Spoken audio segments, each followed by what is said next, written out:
then once you've done one side, turn it over and do the other side.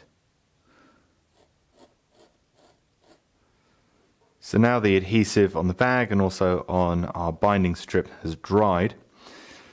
I'm going to take one end, and I've just skived the end of it maybe 6 or 7 millimeters back down, just so that we can place it down nice and thin, and when we go to overlap it, we'll also skive that end and there won't be any lumps or bumps underneath. So starting on one end,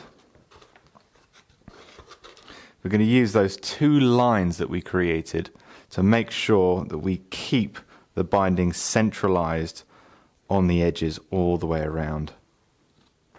Now, you don't have to stick the sides in. All you have to do for now is just work that edge, adjusting as you go, pressing everything in. And a 0.8 millimeter thick binding is actually a good compromise because it's thin enough to be flexible and do what we want it to do, but it shouldn't show any lumps or bumps all the way through. You don't have to get a bone folder and really press it down, just enough to stick it on. That's all we're looking for. Going around the corners is a little bit more tricky, so just naturally allow it to bend round as we go. Now the binding doesn't really like that, so what you can do is just press that down prematurely just to hold it into place, and then it won't undo.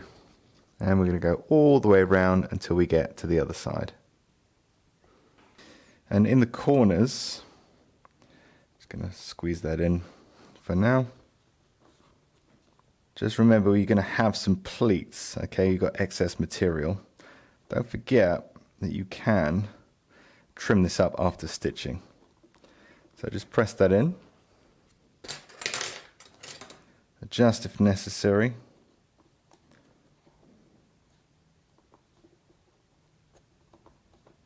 And press it in.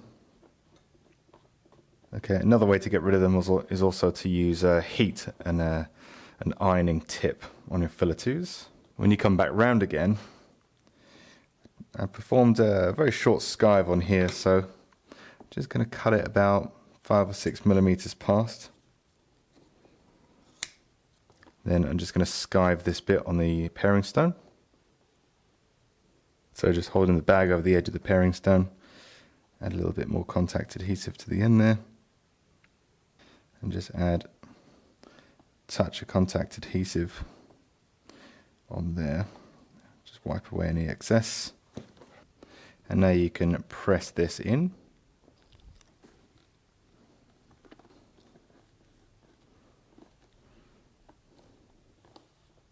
Okay, now you've gone all the way around. Just rub everything in, get those edges a little bit more defined, because we're going to need reasonably sharp edges a little bit later on when it comes to marking our depth for our stitches. And for the pleats in the corner where it creases up due to its length, you can use an ironing tip like this. Of course, you can use a single crease if you wish, and just reduce some of that pleating. So now it's time to make a mark on each side of the binding so that we can then chase it up with our stitches. Now you can mark this with a pricking wheel or something similar, or even use your pricking iron to press in.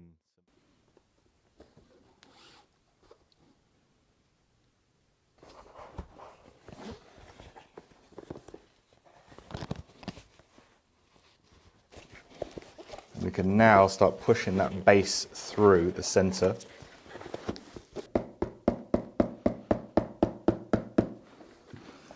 That beautiful binding all the way around the inside with no exposed edges. The binding on top of the partition as well. That adds a nice pop of contrast to a classic design.